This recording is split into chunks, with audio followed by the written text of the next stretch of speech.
Hi, I'm Candice, your Korean sewing guide.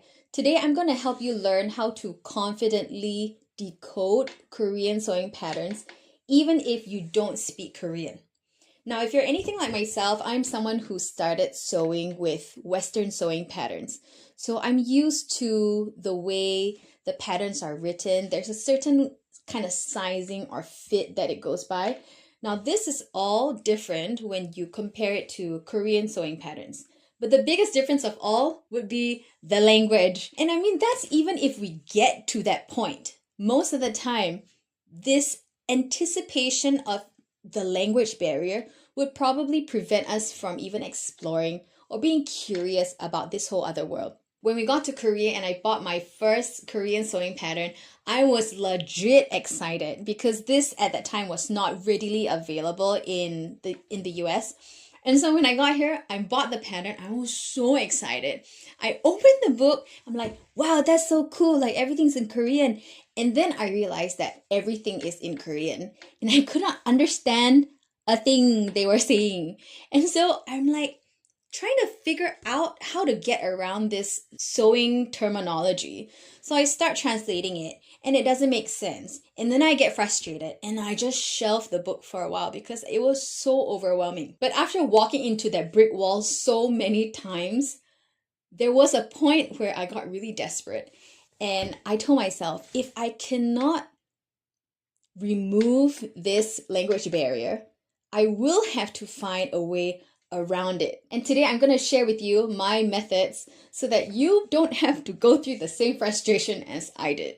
For today's example, I will be using a culotte pattern that I bought locally from a shop called Tok Tok Pattern. They have very kindly allowed me to use their instruction page as illustration. So thank you to them, and I will leave a link in the description box if you want to check them out. I want to make sure that we're on the same page. This is not about translation. It's more of taking a bigger problem and breaking it down to smaller manageable steps so that you can actually move forward instead of just sitting there feeling overwhelmed. The first step is to let the diagram do the heavy lifting. We're not going to be looking at any text. We're going to open our pattern, and with this in mind, we are sewing a pair of culottes, which at the expense of oversimplifying is a fancy pair of shorts. Okay, so we have a familiar framework in our mind. How do you sew a pair of shorts? We do the pocket back.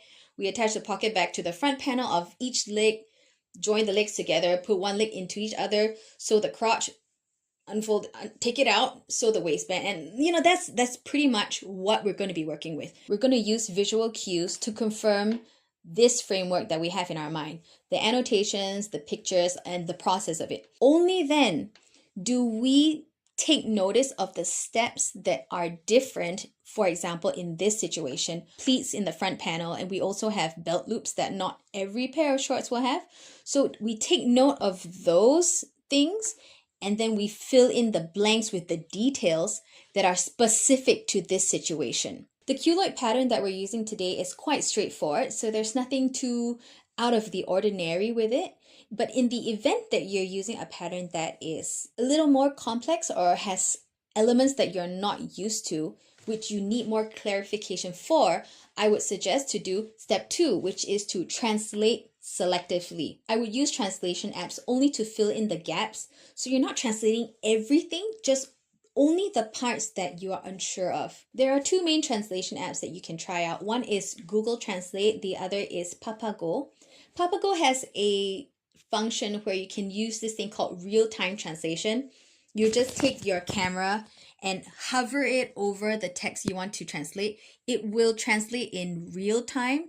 It will just appear on your screen. And then if you move somewhere else, it would in real time do another translation of that text. This is much faster than taking a picture and translating and another picture and translating. It's faster, but I find that it's not as accurate. I want to take an example from this pattern.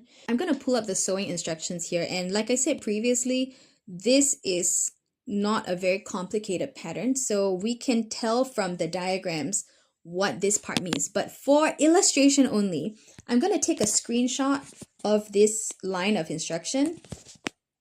And I'm going to pop it into Papago. I will upload this and it will translate my text for me. Now it says put the back outside and the back outside together and overlock it. At this time, match the halibu and hit it. Now, okay, so this is what I call partial understanding. Partial understanding of the translated text plus the illustration, the picture, will probably help you understand more often than not what is going on.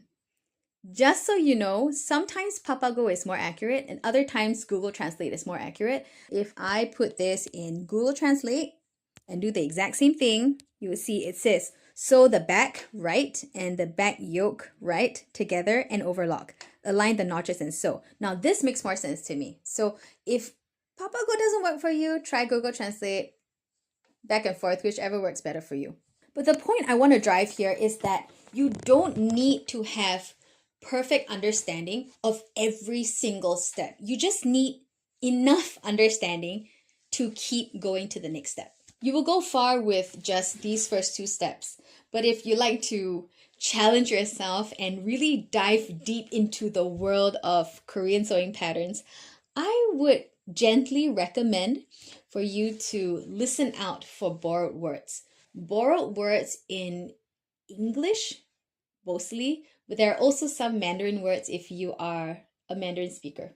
You can try to pick out words by sounding them out. For example, in this pattern, there are these words.